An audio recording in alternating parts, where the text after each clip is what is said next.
욥의 그 최후의 이제 진술을 하고 있습니다. 또 욥이 가지고 있는 신앙이 어떤 신앙이었는지 욥이 이제 결론적으로 이제 마지막 또 31장에서 말씀해 주고 있다, 이렇게 볼 수가 있겠습니다. 1절에 보시면은 내가 내 눈과 약속하였느니 어찌 처녀에게 주목하랴. 그래서 여기서 이 처녀는요, 욥의 시대가 이 고대의 가장 오래된 이 가나안 땅, 그래서 이 페니키아 지역에, 그래서 그곳이 여러분 잘 아시는 이 바알 신앙의 본거지가 바로 이곳입니다. 이곳에는 원래 어떤 신이 있었는가 하면은 성경에서는 이제 하늘의 여왕으로 불리는 신이 있습니다.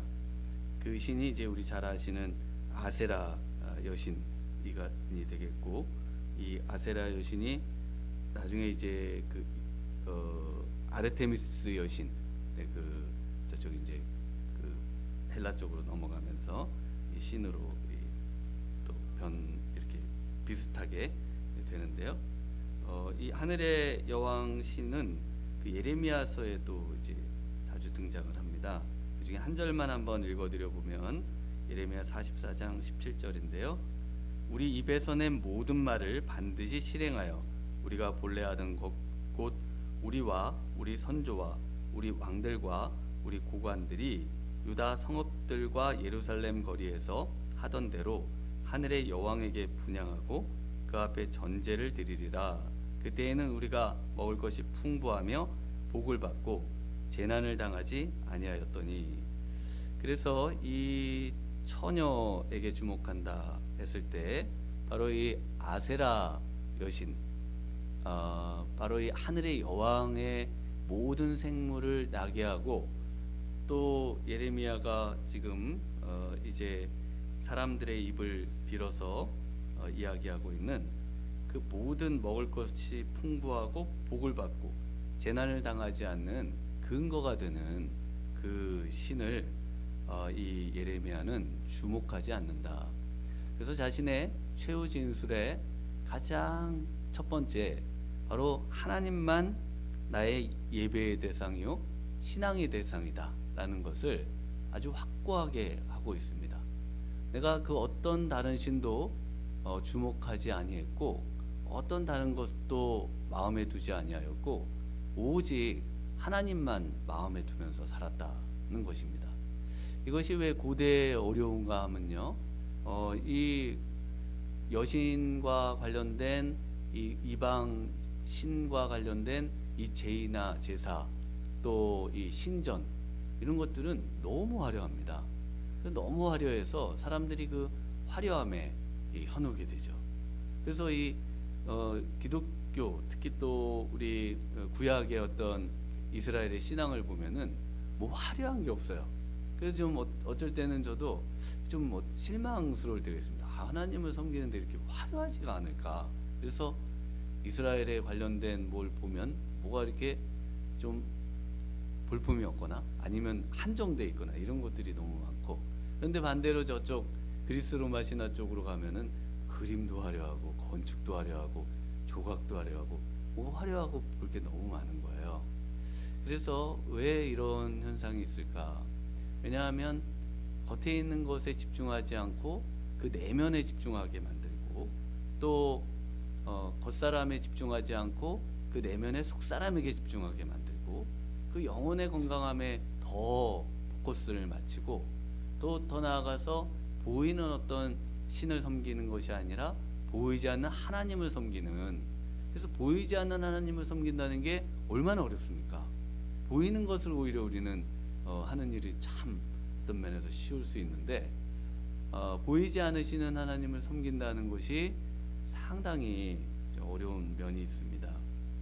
그래서 이 욥이 지금 뭐라고 얘기하는가 하면요, 나는 내 눈과 언약을 맺었다, 약속을 했다, 이렇게 지금 이야기를 하고 있습니다. 그래서 이 욥의 이런 어떤 눈과의 언약, 눈과의 언약의 신앙이 바로 이 우리의 신앙이 되어야 된다라고 또 사도 요한이 요한 1서에서 또 말씀을 하고 있습니다. 요한 1서 2장 16절에 이는 세상에 있는 모든 것이 육신의 정욕과 안목의 정욕과 이생의 자랑이니 다 아버지께로부터 온 것이 아니요 세상으로부터 온 것이라.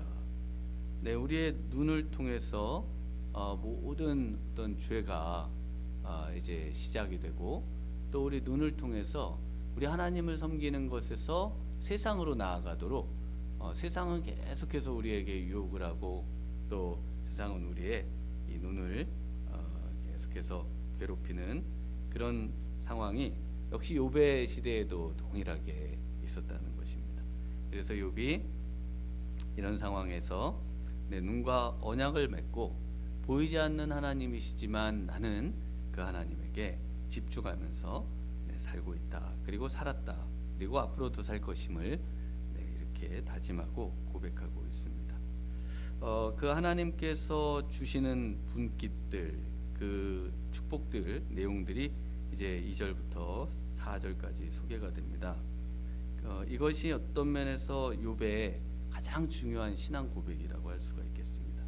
하나님께서 내려주시는 복이 무엇입니까? 첫 번째로 보면 2절에 분깃, 또 높은 곳의 전자께서 주시는 기업, 이건 이제 같은 겁니다. 그래서 하나님께서 기업과 산업을 우리 하나님께서 주신다는 것입니다.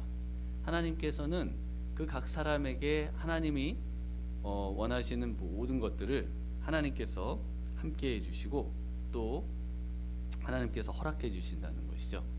그래서 우리에게 허락된 모든 것은 다 하나님이 주신 것입니다.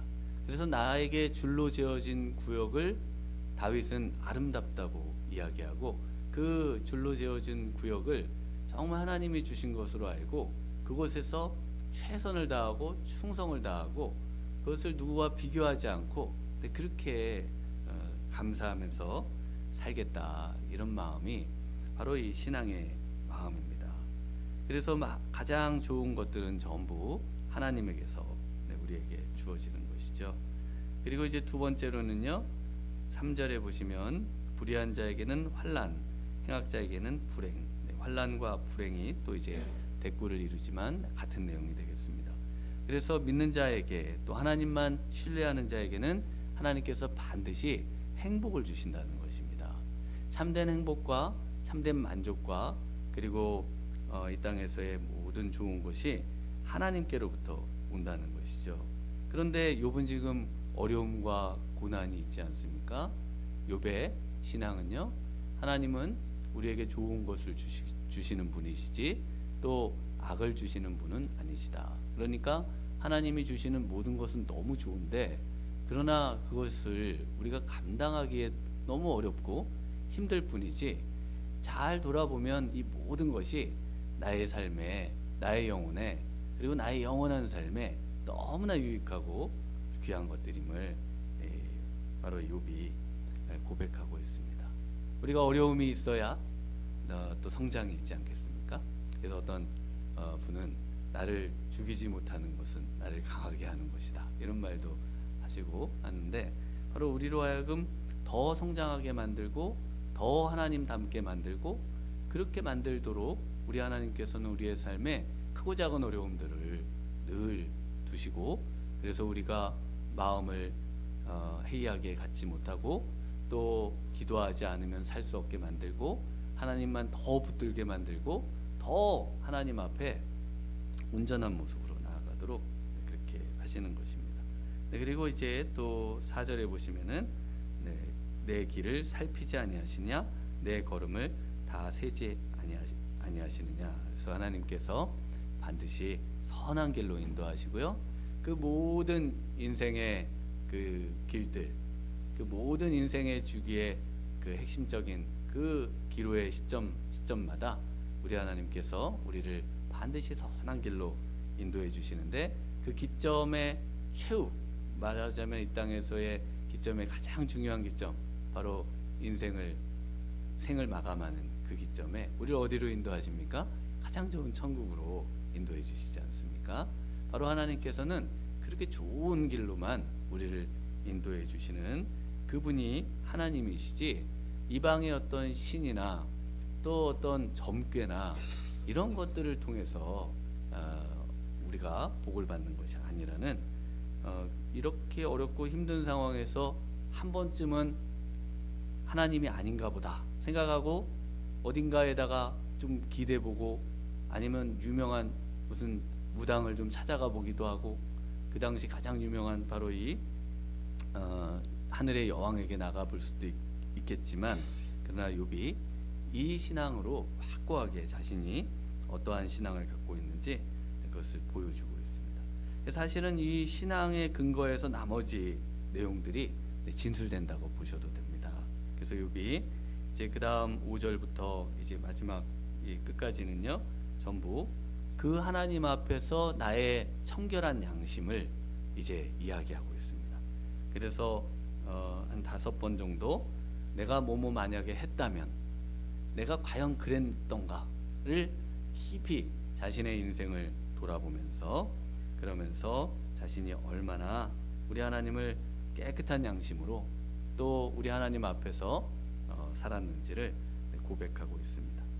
네, 그래서 디모데후서 1장 3절에는요, 사도 바울이 디모데를 생각하면서 끊임없이 기도하면서 이런 말씀을 하십니다. 청결한 양심으로 조상적부터 섬겨오는 하나님께 감사하고, 하나님을 청결한 양심으로 섬겼다는 것입니다. 우리 하나님을 떠올리면서 그 하나님 앞에 한 점 부끄러움 없는 그런 마음으로 살았다는 거예요. 그래서 이 구절을 제가 쭉 읽으면서 나는 부끄러운 삶을 살지 않았는가, 저는 너무 부끄러운 삶을 산 거예요. 그래서 욥을 이렇게 볼 때 욥은 정말 당대 의인인 겁니다. 욥은 정말 하나님 앞에 한 점 부끄러움 없는 그런 인생을, 본인이 자신의 삶을 쭉 돌아볼 때 정말 너무나 선하고 너무나 깨끗하고 너무나 우리 하나님 보시기에, 그래서 하나님이 사단에게 우리 욥을 자랑할 정도로, 욥 이런 욥을 본 적이 있느냐, 이렇게 하면서 욥을 가지고 또 우리 하나님께서 욥을 통해서 자신이 영광을 받으시고자 하셨던 그런 모습을 보실 수가 있습니다. 네, 그래서 이 5절에서 8절에 그 양심의 모든 것들을 돌아볼 때 우리 하나님께서 나를 저울에 달아보셔도 나는 너무나 온전하다. 그 온전함을 하나님은 반드시 아신다라고 또 6절에 말씀을 하고 있습니다. 9절에서 12절까지는요, 욥이 그 마음이 여인에게 유혹돼서 이웃의 문을 엿보고 뭐 이런 어떤 내용들이 나옵니다. 그 당시 이제 그 일부 다처의 상황에서 얼마든지 뭐 아내를 더 취할 수도 있고, 이런 어떤 자신의 신분과 권력과 그 부와 이런 것들을 이용해서 가진악을 또 저지를 수도 있지 않겠습니까? 그러나 그 부분에서 유혹되지 않고 순전하게 가정을 지키고, 또 우리 하나님께서 짝지어 주신 그런 배우자에게 신실하는 그런 삶을 살 수 있었던 것 역시 하나님을 믿기 때문입니다. 그래서 그 당시의 문화에서 그 문화를 이겨내고 살아갈 수 있는 그 모든 삶의 근거를 우리 하나님과 하나님의 말씀에서만 찾아가고 있는 욥을 보면서, 욥이 오히려 만약에 자기가 그런 일이 있었다면은 이와 같은 10절, 11절, 12절에 그런 일들이 일어나는 것도 마땅하다, 이렇게 이야기를 한다는 것이죠. 13절부터는 역시 사회적인 약자, 그래서 남종이나 여종과 쟁론할 때 뭘로 쟁론하냐면 대부분이 이제 임금 체불과 관련이 있습니다. 그래서 임금이 체불되는 것에 대해서 그 권리를 다 지켜주고 학대하지 않고 보호했음을 말하고 있는데, 어떻게 욥이 이런 신앙을 가질 수 있을까? 그 당시 노예나 또 이런 종들은 그 재산 취급을 당해서 사람 취급을 당하지 못하던 데거든요. 근데 이 욥이 거의 정말 그 기원 전 2000년 이상 된 문서로 모든 분들이 이제 이해를 하는 그런 정말 오래된 책입니다. 그런데 우리 15절을 한번 같이 읽어볼까요? 15절을 한번 같이 읽어보겠습니다. 시작.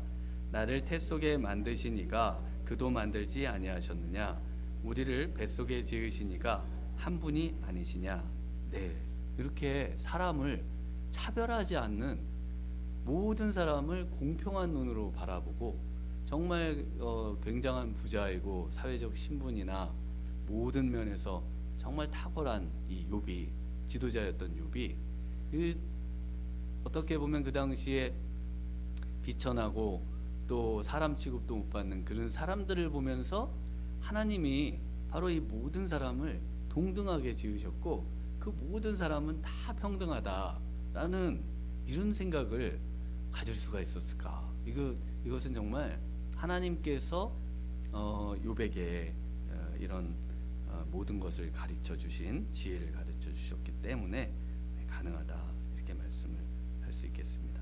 그래서 이 차별하지 않고 모든 사람을 어떤 사람은 가난하게도 만드셨고 어떤 사람은 부하게도 만드셨으나 그러나 본질에 있어서는 다 동등하다. 우리는 다 하나요, 다 동일한 사람임을 잊지 않고 살도록 그렇게 살았다고 고백하고 있습니다. 역시 하나님으로부터 나오는 것이죠.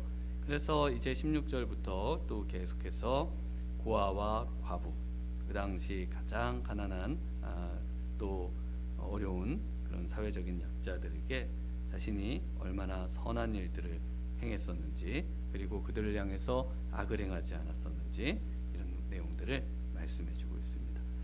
결론적으로 이렇게 할 수 있었던 또 모든 근거가 23절에 있는데요. 우리 23절을 같이 한번 읽어보겠습니다. 시작. 나는 하나님의 재앙을 심히 두려워하고 그의 위엄으로 말미암아 그런 일을 할 수 없느니라. 네, 그래서 하나님만을 두려워하는 것, 하나님을 두려워하는 것이 지혜의 근본 아니겠습니까? 하나님을 경외하는 것이 지혜와 지식의 근본인데, 바로 욥은 하나님이 두려워서 하나님의 말씀에 어긋나거나 하나님이 지으신 사람을 학대하거나 하나님이 범하신 경계를 넘어가거나 하는 모든 면에서 정말 철저하게 하나님이 두려워서 하나님 앞에서, 하나님이 내 앞에 계신 것처럼 하나님이 보실 때 이것이 옳을까, 하나님이 보실 때 이 일을 하는 것이 맞을까, 하나님이 보실 때 이 길로 가는 것이 맞을까, 지금 내가 하고 있는 일을 하나님이 보실 때 웃고 계실까, 아니면 찡그리고 계실까, 화를 내고 계실까, 이런 생각을 늘 하면서 욥이 자신의 신앙과 자신의 삶을 늘 하나님을 두려워하면서 살았다, 이렇게 말씀을 하고 있습니다. 오늘 이 아침에 정말 우리 하나님을 떠올리시면서 하나님을 업신여기지 않으시고 정말 하나님을 두려워하고 하나님을 경외하고 정말 그분의 눈앞에 내가 서 있음을 깨달으면서 그분 앞에 오늘 이 아침 기도로 또 승리하시고 기도 가운데 우리의 삶을 철저하게 하나님 앞에 돌아보시는 복된 아침 되시기를 주님의 이름으로 축원합니다. 기도하시겠습니다. 하나님 아버지 감사합니다. 오늘 욥의 최후의 진술이요 또 신앙 고백을 저희가 들으면서 욥의 그런 정말 깊은 신앙을 다시 한번 엿볼 수 있었습니다. 하나님 우리에게도 동일한 마음을 주시고 신앙을 주셔서 우리 하나님만을 섬기고 우리 하나님 앞에서 늘 하나님을 두려워하면서 우리의 삶을 정말 우리 하나님 앞 기쁘시게 하는 복된 저희들의 삶이 되도록 이 아침 주의 성령으로 충만하게 해주시고 주의 성령으로 하나님 마음을 깨닫는 복된 아침 되도록 함께해 주실 줄 믿사옵고 예수님 이름으로 기도하옵나이다. 아멘.